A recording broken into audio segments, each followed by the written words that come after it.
Bom dia, classe! A paz, tudo bem? Então vire lá para trás, cumprimente o pessoal que está assistindo a gente pelas gravações, pela transmissão, pela plataforma. Fale bom dia! Seja abençoado aí também. Certo? Nossa aula de hoje, revisão da nossa matéria, certo? Vamos alinhar os conteúdos. Semana passada, aqui os alunos da turma presencial realizaram a primeira prova do panorama do Antigo Testamento, né? Tá todo mundo chorando até agora. Brincadeira, foi fácil. Vamos lá. Logo na primeira aula nossa, vamos chegar até a última matéria agora. Nós vimos o quê? Que o Antigo Testamento ele é composto por quantos livros? 39 livros. Tá ok? Para facilitar o estudo, nós dividimos ele em quantos temas? 5. Tá? Tem alguns outros métodos, alguns outros estudiosos, que dividem apenas em 4, né?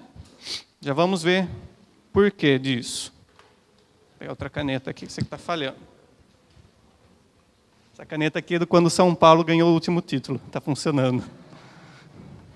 Vamos lá. Corre, irmã, corre, irmã.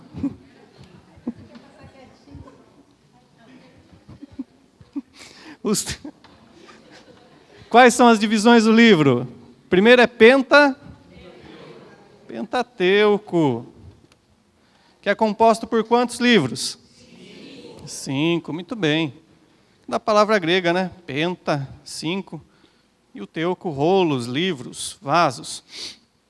Que eles são? Gênesis, qual outro? Êxodo, qual outro? Próximo. E o último? Esse mesmo que enrola a língua, blá, blá, blá. Deuteronômio. Tá ok? Próxima divisão que nós estamos estudando agora são os livros chamados históricos. Como nós não... Quantos eles são? 12. Tá? Como nós não estudamos todos até agora, vamos colocar apenas de onde ele começa até onde ele termina, né?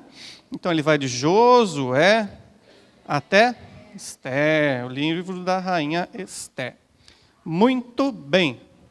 Depois dos históricos vem os poéticos. Opa!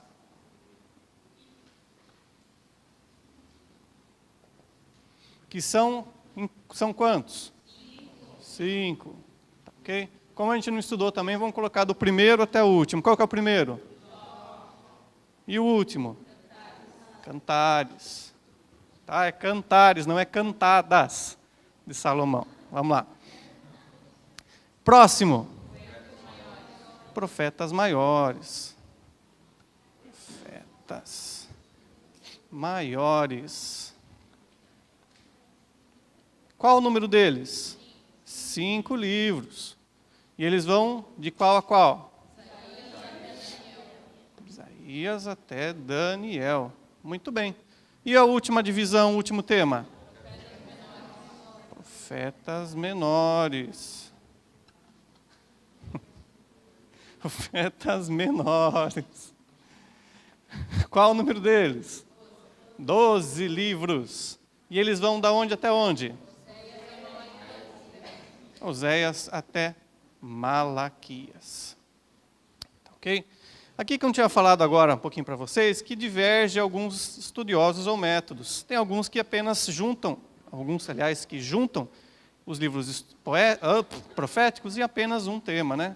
O livro dos profetas ou proféticos. Não faz a diferenciação entre maiores ou menores. Tá?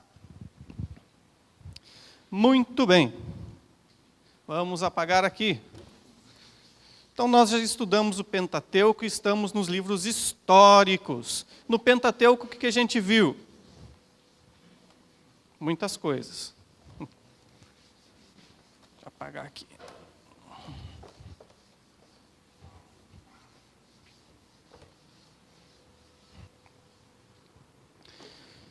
Nos livros do Pentateuco, o que a gente estudou lá? Em Gênesis, nós vemos o quê? Criação. E a criação de tudo, na verdade, né? Do universo, do ser humano.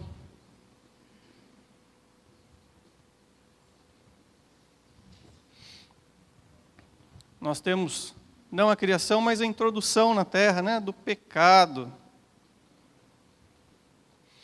Também do juízo de Deus, da punição. Lá no Jardim do Éden, o primeiro juízo, o primeiro castigo, né, a consequência do pecado, da desobediência. Lembra, né? O pecado original, o que que era? Tomou manga com leite. Deixou o chinelo virado na casa para a mãe morrer. O que que era o pecado original, pessoal? Desobediência, né?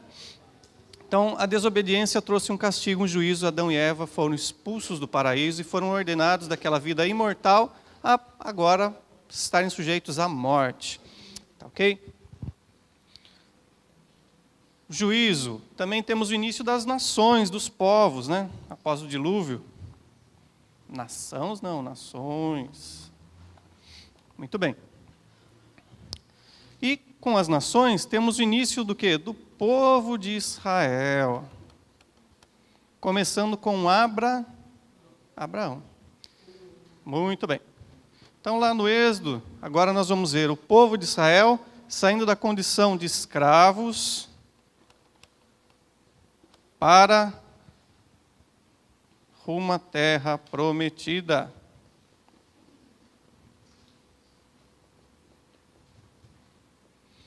Que liberdade. Lembra lá em Êxodo, o povo de Israel estava cativo, escravo, depois que José desce ao Egito, salva o mundo daquela época, né? Durante os 7 anos de fome. E agora o povo que havia se multiplicado lá estava forte, agora estava escravizado por aquela nova geração de faraós, de reis que haviam tomado o poder. Deus levanta o libertador, Moisés, tem toda a história que você já sabe, e eles são libertos para ir em direção à terra prometida, para a liberdade, em retornando para a terra que Deus prometeu para Abraão, a terra de Canaã, onde mana leite, mel, que Abraão foi peregrinando, colocando as plantas dos seus pés, e muita parte dela ele foi até mesmo comprando, né? Lembra quando ele compra a caverna, compra uma outra cidade, ok? Vou pegar outra caneta aqui.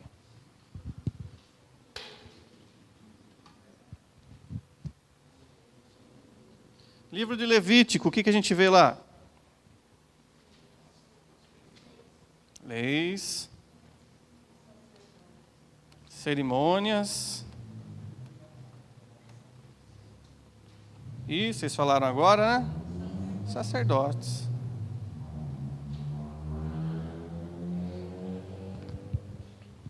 Então, o livro de Levítico vai falar das leis para uma vida santa do povo de Israel, como que o povo de Israel poderia se aproximar de um Deus santo que havia libertado eles lá com um braço forte, com sinais no Egito, que havia chamado eles para o concerto, para uma aliança lá no Monte Sinai. O povo, a hora que viu lá o Monte Sinai fumegando, chacoalhando, sons de buzina, fogo, clarão, eles ficaram com medo e falaram: não, Moisés, fale você com Deus e depois você traz a mensagem para nós. Então, agora Moisés passa para eles como eles deveriam viver de uma forma santa para entrar em contato com Deus, tanto o povo quanto os sacerdotes. E as festas, as cerimônias obrigatórias para a nação de Israel. Certo? Vamos lá.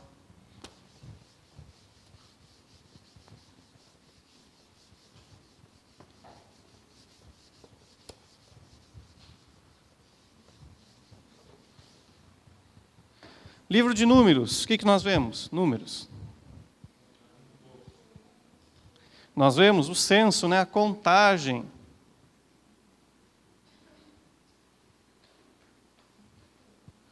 Contagem por quê? Porque ela inicia com a peregrinação no deserto e termina com prestes a entrarem na terra de Canaã.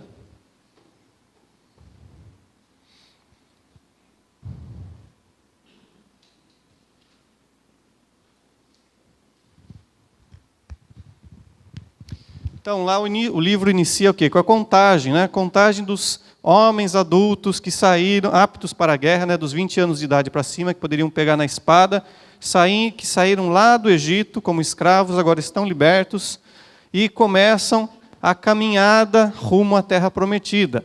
Você sabe, eles pecam contra Deus, maldizem aquela terra, né? Os 12 espias trazem um relatório da terra, ficam 40 dias espiando a terra, trazem um relatório. 10 deles são contra a Deus e 2 são favoráveis, Josué e Calebe. Incitam o povo a pecar, tentam matar Moisés, se rebelam contra Moisés, e Deus começa a trazer o castigo, e por isso eles ficam 40 anos andando em círculos até entrar na terra prometida, em Canaã. Até que morresse toda aquela geração que viu os sinais de Deus lá no Egito, aqueles adultos, e os filhos deles fossem entrar na terra prometida. Deuteronômio, o que nós vemos? Repetições, né? Repetição da lei. Moisés faz 3 grandes discursos para preparar o povo. Aquela geração, preparar. Aquela geração que era muito pequena durante os milagres no Egito, os filhos daquele povo que se rebelou, resumindo, né? Então ele faz o discurso, prepara o coração do povo para eles entrarem na terra de Canaã, na terra prometida, que seriam liderados por Josué, pois Moisés morre no final do livro de Deuteronômio. Sobe ao cume do Monte Pisga, lá na cadeia de montanhas na região de Nebo, e ele morre e Deus sepulta o seu corpo, sem que ninguém saiba até hoje onde está. Muito bem. Com isso iniciamos os livros históricos, que nós vimos, o primeiro dele foi o livro de Josué, que são as conquistas militares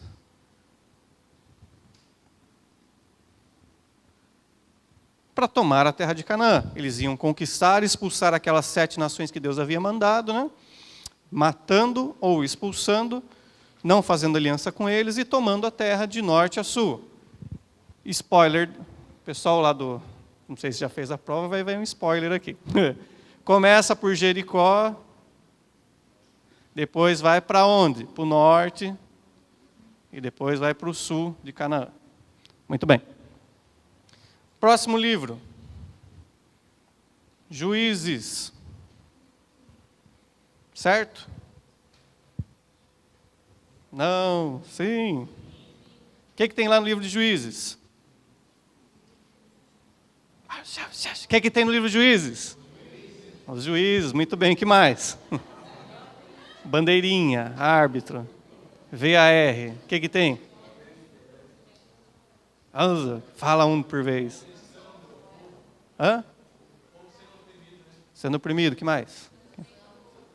Os profetas, cada um dos nomes, o que mais? Muito bem.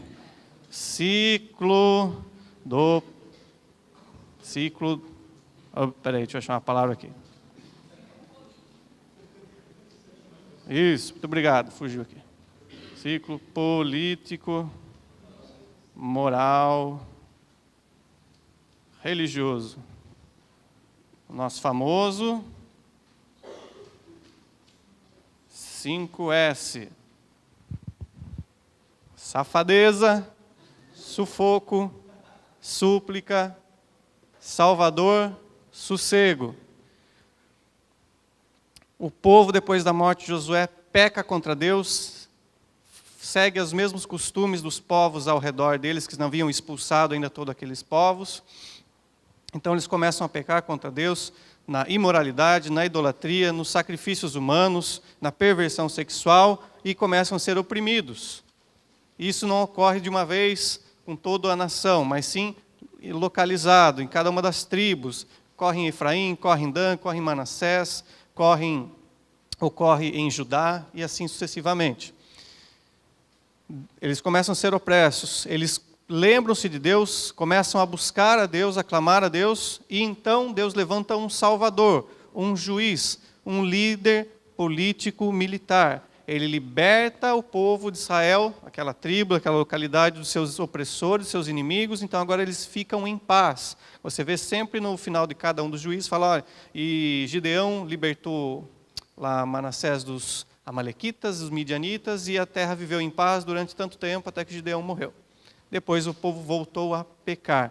Então, quando acaba o período de o Salvador, o libertador morre, eles estavam no sossego, eles voltam a pecar. Então, esse ciclo vicioso que dura cerca de 300 anos. Depois nós temos o livro de Ruth, que fala do quê? Da fidelidade.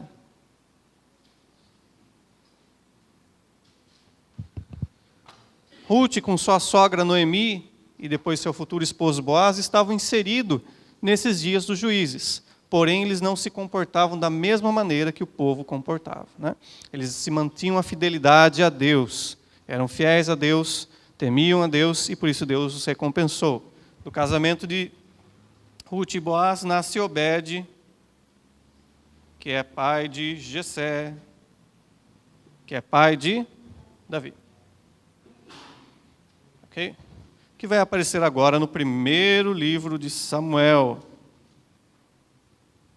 Primeiro Samuel, nós temos o final, a transição, final do período dos juízes, ocorrendo a transição para o período da monarquia.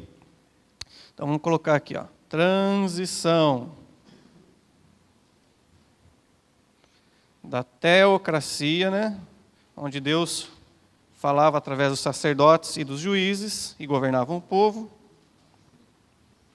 para a monarquia, onde haveria um rei sobre o povo. E você lembra, o livro abre com a história de Samuel, né? O último dos juízes da nação de Israel. Nos dias dele o pecado estava grande, porque era a época dos juízes. O sumo sacerdote Eli fazia vistas grossas aos pecados dos seus filhos, Hofni e Finéias, e o pecado do povo. A Bíblia diz que nos dias de Eli havia poucas visões, ou quase nenhuma visão, ou seja, nenhuma profecia da parte de Deus. Ana queria um filho, Deus queria um profeta, um porta-voz. Nasce Samuel, ele traz um avivamento para o povo de Israel. O povo de Israel começa a vencer parte dos seus inimigos, no caso os filisteus, e o povo começa a se voltar para Deus depois daquele período de cerca de 300 anos do pecado, do ciclo vicioso, né? Nós chamamos de 5S. Tá, ok? Só que daí, quando estava tudo bem no sossego, o povo de Israel pede um rei semelhante às das nações ao redor. Você sabe da história, Deus permite isso. Já em Deuteronômio, Deus já havia previsto isso, como nós falamos, né, no capítulo 17, que o povo ia escolher um rei, iria querer um rei para si. E Deus orienta Samuel, que já estava fortalecido no seu ministério como sacerdote, profeta e juiz, e ele vai lá e vai atrás de Saul, conforme Deus mandou. Saul é ungido rei, tem aquelas visões, aquelas profecias, ele começa muito bem o seu ministério como rei, tá?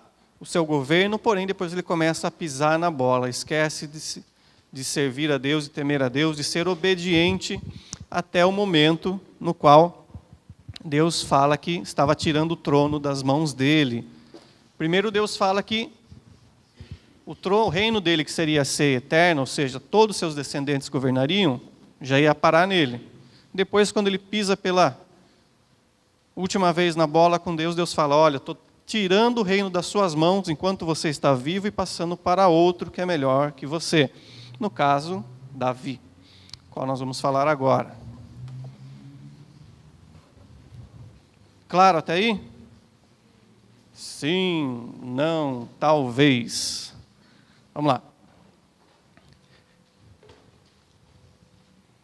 Então, nós já estamos nos livros históricos, vendo o Reino Unido de Israel.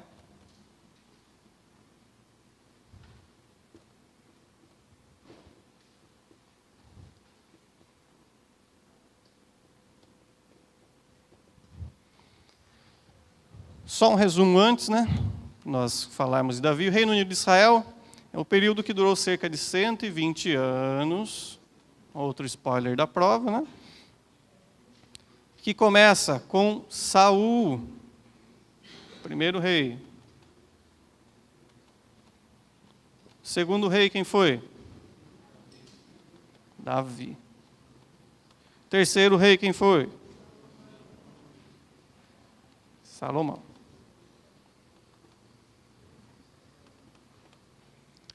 Certo?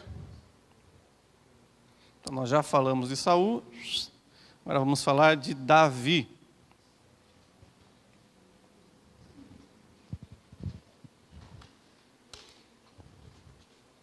Nosso livro de estudo, página de número 86. Vamos falar brevemente.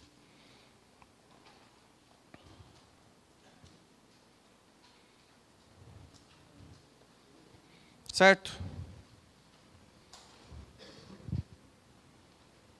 Davi. Primeira menção que aparece a Davi está lá em 1 Samuel capítulo 16.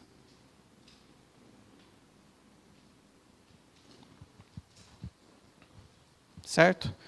Ele é o moço, o músico habilidoso que é chamado, contratado para acalmar Saul nos momentos quando ele estava fora de si, tomado pelos espíritos, pelos capirotos, pelos demônios, pois ele havia se afastado de Deus, havia se ausentado.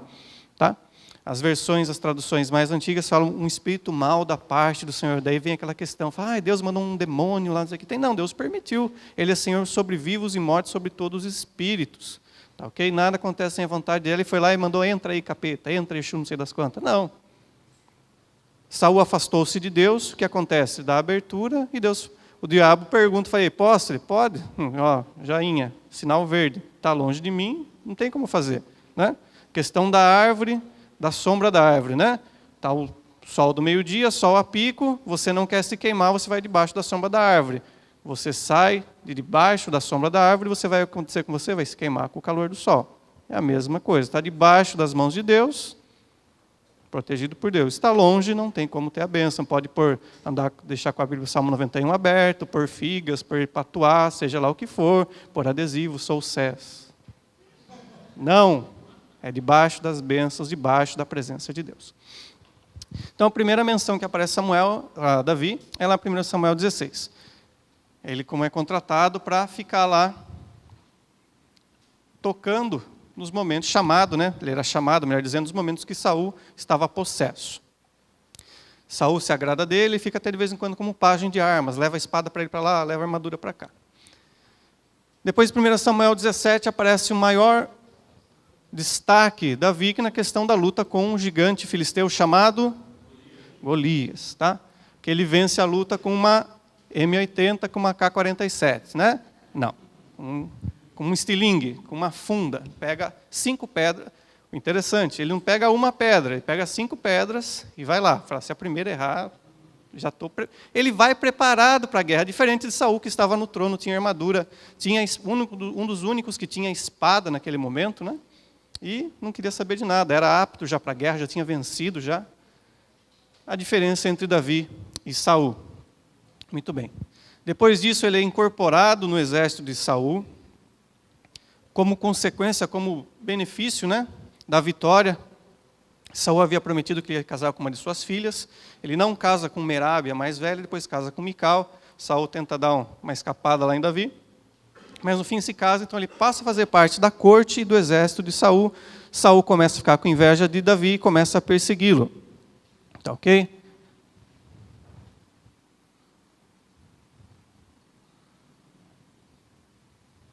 Então, a partir do 1 Samuel capítulo 21, agora ele não faz mais parte, não está na casa dos seus pais, não está mais na corte de Saul, nem com sua esposa Mical, nem com o exército. Agora ele é perseguido por Saul e vai fugindo pelas regiões desérticas de Judá. Tá ok? Então, ele vai tanto para o deserto, quanto para a terra dos seus inimigos. Para a cidade filisteia de Gate. Tá? Ele vai fugindo de Saul, Saul vai perseguindo ele, fica nesse vai e vem, nesse jogo de caça e rato, e toda vez que Saul chega perto dele, Davi tem uma oportunidade de matar, de destruir Saul e Davi reconhece, se humilha perante Saul e fala, puxa, o que eu fiz para você me perseguir? Você para mim é como um pai, jamais eu vou tocar no ungido de Deus. Nós vemos a diferença entre Saul e Davi novamente, né? Toda vez que ele tem a oportunidade de destruir, de matar Saul, ele se nega a fazer aquilo, porque reconhece a autoridade que Deus havia colocado, que Deus havia ungido Saul como rei, ele nunca ia tocar alguém nessa posição, né? Okay? Serve para os dias de hoje, né? Antes de você falar mal de um líder, de um pastor, de alguém, pensa bem um pouquinho antes, né? Pensa bem, não deita a língua nos outros, né? Não almoça a pessoa. Ela está lá no almoço falando, o pastor, o Tiago, aquele professor não corrigiu as provas. Pensa bem naquilo que você está plantando para depois que você e eu vamos colher futuramente. Tá? Então, nesse contexto, ele fica errante, longe de Saul, até que Saul para de perseguir Davi e fala, não, chega, já deu, já não consigo mais ficar perseguindo ele. 1 Samuel, 1 Samuel capítulo 28. Então, Saul tira da cabeça dele a ideia de perseguir Davi. O profeta Samuel já havia morrido no capítulo 25, então agora Saul está desolado, longe de Deus, e ele vai até uma necromante, uma feiticeira, alguém que consulta, uma médium que consultava os mortos, né? Que tinha as visões, até nas traduções antigas é chamado de uma pitonisa, que é referente a um termo grego da cidade de Piton, ou Piton, no qual havia as sacerdotisas que tinham as visões lá e dava uma resposta para cada consulente, para quem ia perguntar. Tá, então agora Saul para de persegui-lo, porque Saul está bem longe de Deus. Para a perseguição.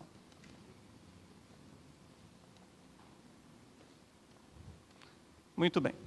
Capítulo 31 de 1 Samuel, está Saul com seu filho Jonatas e outros filhos seus e o exército de Israel mortos, e Davi está na cidade de Gate, uma cidade dos filisteus. Agora começa o segundo livro de Samuel, no qual nós vamos ver o reinado de Davi, o governo de Davi. Em paralelo a ele, ocorre também as histórias do primeiro livro das crônicas dos reis de Israel, também chamado de primeiro Crônicas. Lembrando que não é primeira Samuel, nem primeira Crônicas, nem primeira Reis. Primeira ou é marcha de carro ou é estação primeira de Mangueira, lá na Escola de Samba, Rio de Janeiro. É primeiro livro. Então, nesses dois livros dos históricos, nós temos o reino, ou reinado de Davi. Agora ele como o segundo rei da nação de Israel. Tá? Lá em 1 Samuel, o profeta Samuel já havia ido na casa de Davi, da casa de seu pai Jessé, ungido Davi como um rei. Já havia convidado lá a família de Jessé para o banquete, havia visto os filhos mais velhos de Jessé entrar, lá o Abinadab, o Jonadab, lá os caras tudo altão, lá bonitão, fortão, e nenhum deles servia para rei. Deus queria ungir Davi, pois Davi tinha um coração segundo a vontade de Deus. Então já havia sido ungido uma vez, tinha promessa sobre a vida dele, e agora, após a morte de Saul, inicia-se uma guerra civil dentro da nação de Israel, mais uma para variar. Então nós vemos aqui em 2 Samuel, 1 Crônicas, que Davi ele vai reinar durante 7 anos na cidade de Hebrom, que pertencia a Judá, a tribo de Judá. Por quê, Tiago? Porque quando morre Saul, morre Jonatas, seu filho mais proeminente, há uma guerra instalada na casa de Saul.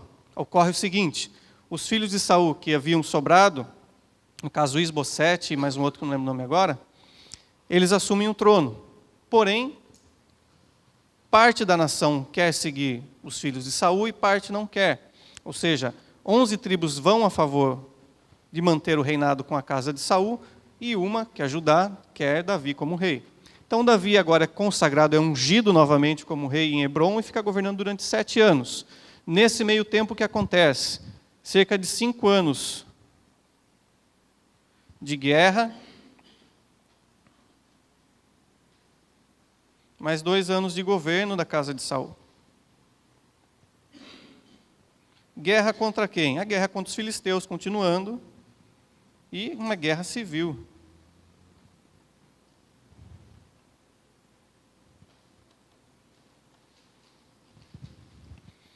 Onde uns falam, não, nós queremos ir com Davi, outros falam, não, nós queremos ir com o filho de Saul.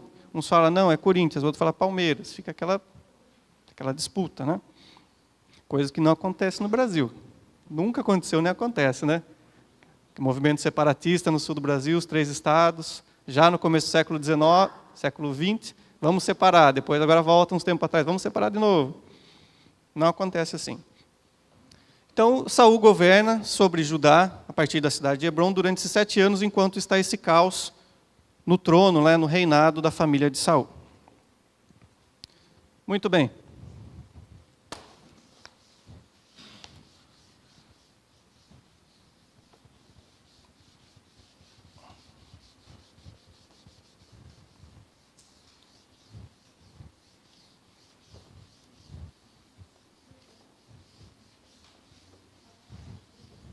Vamos lá.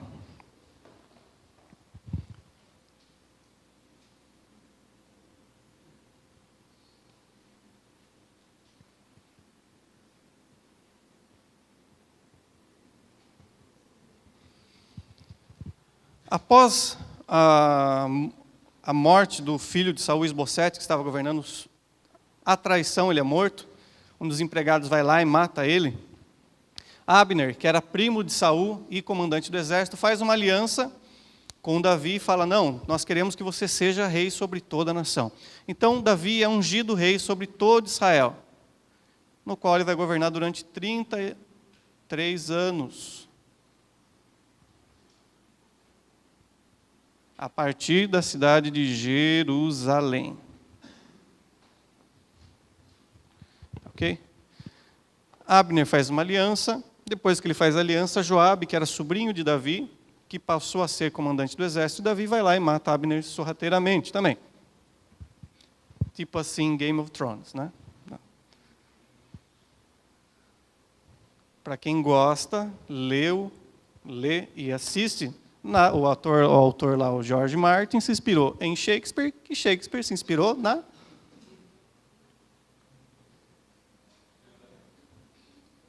Samuel, Crônicas, faz parte do Antigo Testamento, que está muito bem, na Bíblia.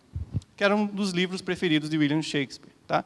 Então você fala, olha, criar uma coisa nova, assim, ai que diferentão que é. Então, se inspirou nas tragédias humanas que já estavam relatadas nos tempos bíblicos. Tá ok? Vamos lá. Governa 33 anos a partir de Jerusalém. Tanto o 2 Samuel quanto o primeiro livro de Crônicas vão relatar as façanhas, as vitórias militares,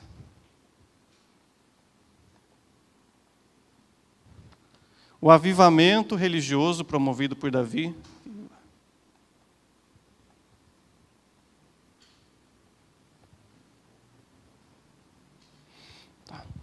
Para resumir, ele agora, estabelecido como rei de Israel, vai começar suas conquistas. A primeira conquista que ele faz, uma das primeiras, ele conquista a cidade dos Jebuseus, a cidade de Jebus, a qual ele muda o nome dela para Jerusalém. Ok? E lá ele estabelece o seu palácio, o seu trono, no qual ele começa a governar sobre as 12 tribos de Israel. Ele começa a derrotar os inimigos, ele expulsa os filisteus, ele expulsa os amonitas, ele começa com suas campanhas militares, coordenando e sendo ajudado por seu sobrinho Joabe, o qual se torna o general do seu exército, e começa a expulsar os inimigos, vencê-los e subjugar povos ao redor, dos quais ele cobrava tributos, cobrava impostos. Então, aqueles que ele não matava, não destruía, aqueles que haviam atacado Israel, ele os dominava e começava a receber tributos dele, ouro, prata, madeira, essências, alimentos. Tá ok? E o avivamento religioso da nação de Israel. Desde os dias de Samuel, a arca estava guardada em uma casa. Tá ok? O que havia apenas... Então, a arca da aliança, o objeto máximo que representava a glória de Deus, no qual, durante a peregrinação no deserto, Deus vinha e ficava sentado sobre o tabernáculo, a presença de Deus, a fumaça saindo. A arca da aliança estava em uma casa de Aminadab.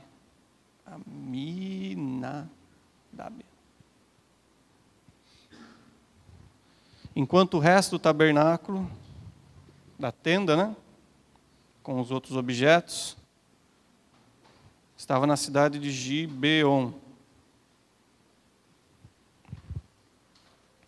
O que Davi faz? Ele traz a Arca da Aliança para Jerusalém, para a sede do seu governo, mostrando o seu zelo pela presença de Deus. A arca era o objeto máximo que representava a presença de Deus para o povo de Israel. É o local onde a glória de Deus se assentava entre os querubins, que fica aquela imagem dos dois querubins com as asas estendidas. Sei que você sabe disso, está na sua cabeça, você está imaginando já isso, já está lembrando já, né? Com certeza, visualizando já tudo. Vinha aquela fumaça que representava a glória de Deus e se assentava. Então aquilo para Davi era necessário. Aquilo representava simbolicamente para ele a presença de Deus. Então ele se ocupa de trazer a Arca da Aliança para Jerusalém, para que toda a nação pudesse adorar a Deus livremente. O resto do tabernáculo, desde os dias de Eli, depois que Siló foi destruído, estava na cidade de Gibeon. O que tinha no tabernáculo lá? Havia o altar do sacrifício, havia os castiçais de ouro, né? O castiçal de ouro e os pães da proposição, no qual eram colocados 12 pães a cada sábado, cada pão representando uma das tribos de Israel. Ok? Então Davi faz isso, ele continua oferecendo o sacrifício, mas traz a Arca da Aliança para Jerusalém, para a sede do seu governo, para que o povo adorasse a Deus. No seu coração ele tinha um intuito, o plano do quê? De construir o templo para Deus. Ele fala para o profeta Natã, olha, eu agora, quando já estava estabelecido no seu trono em Jerusalém, tinha muita conquista, muito dinheiro, ele fala, olha, eu habito num palácio, porém a Arca de Deus está numa cabana, numa casinha, uma choupana. Por isso eu quero construir um templo, um palácio para a presença de Deus. Tudo muito belo, muito bonito. Aí agora começa a diferença entre os dois livros, 2 Samuel e 1 Crônicas. O livro de 2 Samuel é como se fosse um diário, um relato, no qual começa Samuel contando, depois Natã e Gade vão continuar depois da sua morte, escrever. E no 2 Samuel narra tudo, tanto as coisas boas quanto as coisas ruins, as coisas erradas. Em 2 Samuel vai falar sobre o pecado de Davi. 1 Crônicas não registra, por quê? Porque o primeiro livro das crônicas dos reis de Israel, o intuito dele, ele foi escrito por quem?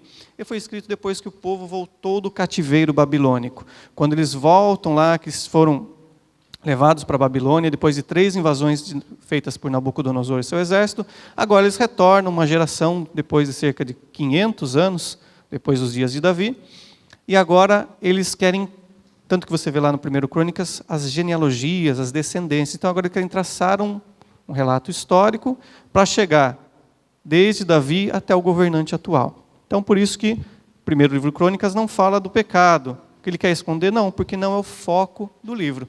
O foco do livro é traçar a genealogia desde lá de Saul e Davi até chegar ao atual governante deles nos dias que era Zorobabel. Por isso só 2 Samuel fala do pecado e 1 Reis, 1 Crônicas não fala. O pecado de Davi qual que foi? Traição, né? Adultério e assassinato.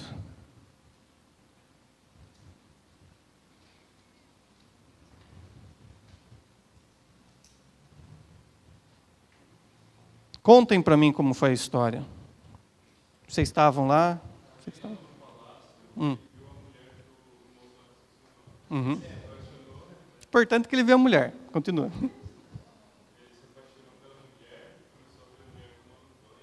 Isso.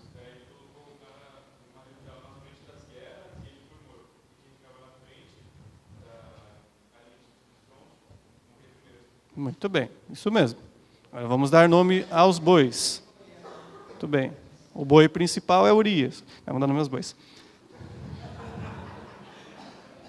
Adultério e assassinato. O pecado que é registrado no segundo livro de Samuel, da vida de Davi. Tá ok? Como o irmão Vinícius bem falou, aí começam já as diferenças, as falhas na vida de Davi. Segundo Samuel capítulo 12, inicia falando assim: nos dias em que os reis iam para a guerra, tinha dia certo para a batalha? Tinha. período chuvoso naquela região de Canaã, na região da Palestina, do Crescente Fértil, não era propício para eles guerrearem. Eles iam com carruagens, iam com exército, não tinha mobilidade, não tinha asfalto, não tinha... A guerra dos dias da antiguidade é diferente das guerras dos dias de hoje, né? Que é com arma teleguiada, com drone, com rifle que atira até 1 quilômetro de distância e acerta. Então tinha a época certa para eles lutarem e guerrearem. Davi não foi para a guerra e ficou no palácio. Enquanto seu exército, seu sobrinho Joabe estava à frente, seus amigos estavam lá, ele falou, não, vou ficar aqui de boa no palácio, eu vou ver o Facebook, aqui o Insta, vou alimentar minhas redes sociais. E a hora que ele sai na varanda, ele vê uma mulher tomando banho. Mas como é que ele vê a mulher tomando banho? É uma coisa que todo mundo fala, mas nunca para para pensar. A mulher estava peladona lá tomando banho no quintal.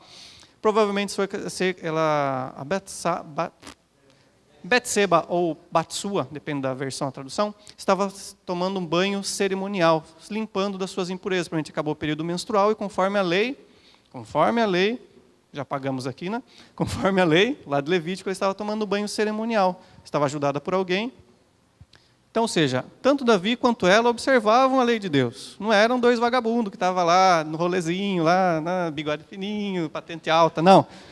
No pancadão, não. Eles observavam a lei de Deus, porém seu coração se desviou. Davi, ele vê aquela, pergunta quem é, e todo mundo dá o relato para ele. Fala, olha, ela é filha do sacerdote tal, e esposa de Urias, o Heteu. Urias, o Heteu, ele era um dos 37 homens valorosos do exército de Davi. Era um daqueles que estava com Davi lá no deserto, que quando todo mundo estava...